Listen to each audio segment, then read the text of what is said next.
వాస్తుశాస్త్రం ప్రకారం ఇంట్లో కొన్ని ప్రత్యేకమైన మొక్కలను పెంచడం ద్వారా ఎన్నో ఆధ్యాత్మిక ప్రయోజనాలు పొందవచ్చని పురాణాలు చెబుతున్నాయి. ఈ మొక్కలు కేవలం ఇంటికి అందాన్ని మాత్రమే కాకుండా, వివాహ సంబంధిత దోషాలను తొలగించి, సానుకూల శక్తిని నింపుతాయని నమ్మకం. వాస్తు ప్రకారం, ఇంట్లో ఈ మొక్కలు ఉన్నట్లయితే ఎన్నో విధాలుగా లాభాలను పొందవచ్చు. వాస్తు ప్రకారం పాటిస్తే చాలా ఇబ్బందులను తొలగించేందుకు వీలవుతుంది. వాస్తు ప్రకారం పాటిస్తే సానుకూల శక్తి కూడా ఏర్పడుతుంది.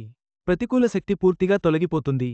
కుజదోషం, రాహు, కేతువుల దోషం వంటివి కూడా తొలగిపోతాయి. చాలామంది ఇళ్లలో నచ్చిన మొక్కలను పెంచుకుంటూ ఉంటారు.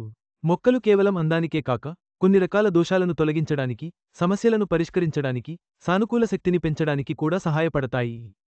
వాస్తు ప్రకారం, ఇంట్లో ఈ మొక్కలు ఉన్నట్లయితే ఎన్నో విధాలుగా లాభాలను పొందవచ్చు. వాస్తు ప్రకారం పాటిస్తే చాలా ఇబ్బందులను తొలగించేందుకు వీలవుతుంది. వాస్తు ప్రకారం పాటిస్తే సానుకూల శక్తి కూడా ఏర్పడుతుంది.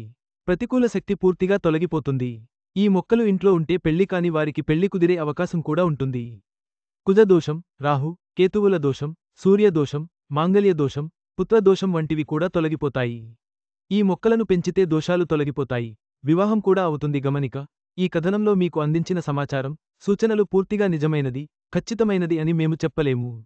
నిపుణుల సూచనల ప్రకారమే మేము ఈ సమాచారాన్ని అందిస్తున్నాం.